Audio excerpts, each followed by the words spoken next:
না লাগলে স্কিপ করো। তো চলো শুরু করা যাক। কোথায় তুমি তে? আই এম সরি মিনি, আমি এই ইতিহাসের ক্লাসে যোগ দিতে পারবো না, আমার ভালো লাগে না। উফ, তুমি না বড্ড বোকা। একটু আগেই আমি তোমাকে তোমার ক্রাশের সাথে কথা বলতে দেখলাম, আর এখন তুমি বলছো তোমার ভালো লাগছে না। উফ, ওটাকে গোপন রাখো। দেখো তুমি আবার ক্লাসটা এড়িয়ে যাচ্ছ, এটা কিন্তু একদম ঠিক নয়। যাও ক্লাসে যাও।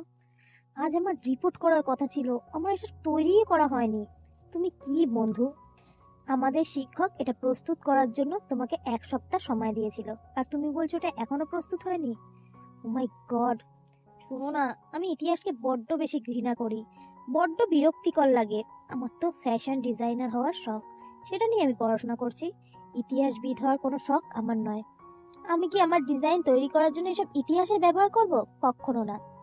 তুমি আমার সব থেকে প্রিয় বন্ধু, কিন্তু আমি কিন্তু এসব একদম সহ্য করব না।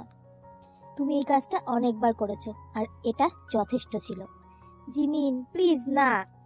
কিছুক্ষণ পরে, মিস্টার কিম, আমার অফিসে এই মুহূর্তে আসো, তোমাকে অনেক প্রয়োজন। হোয়াট দ্য, কি হতে চলেছে কি আমার সাথে? তে অফিসে যাওয়ার পর মিসেস মিন বললেন, আমি শুনতে পেলাম তুমি নাকি আমার ক্লাস এড়িয়ে যাচ্ছ। তে মাথা নিচু করে ইতিহাসের অধ্যাপকের সামনে চুপ করে দাঁড়িয়ে রইল। তে জানতো এক না একদিন অধ্যাপক সেটা জানতে পারবেই, তবে সেই দিনটা যে আজই হবে সেটা সে বুঝতে পারেনি। মিস্টার কিম, আমাকে তোমার রিপোর্টগুলো দেখাও।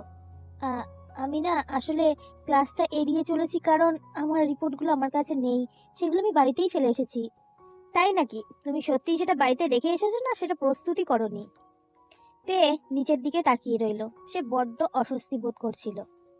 মিসেস মিন একটা দীর্ঘশ্বাস ফেলে বলল, মিস্টার কিম, তুমি অনেক পরিশ্রমী একটা ছাত্র, কিন্তু আমি জানতাম না তুমি এরকম।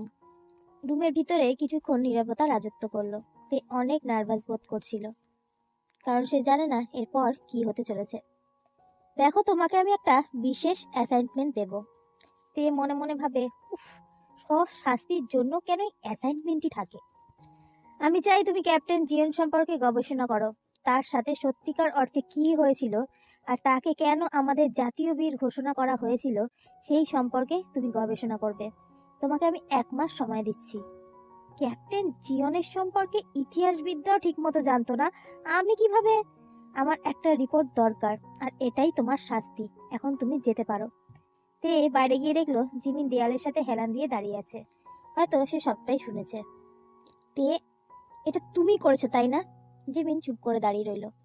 তোমার জন্য আমাকে আর একটা অ্যাসাইনমেন্ট দেওয়া হয়েছে বলে তে একটু কান্নারত গলায় বলল, তুমি কি আসলেই আমার বেস্ট ফ্রেন্ড?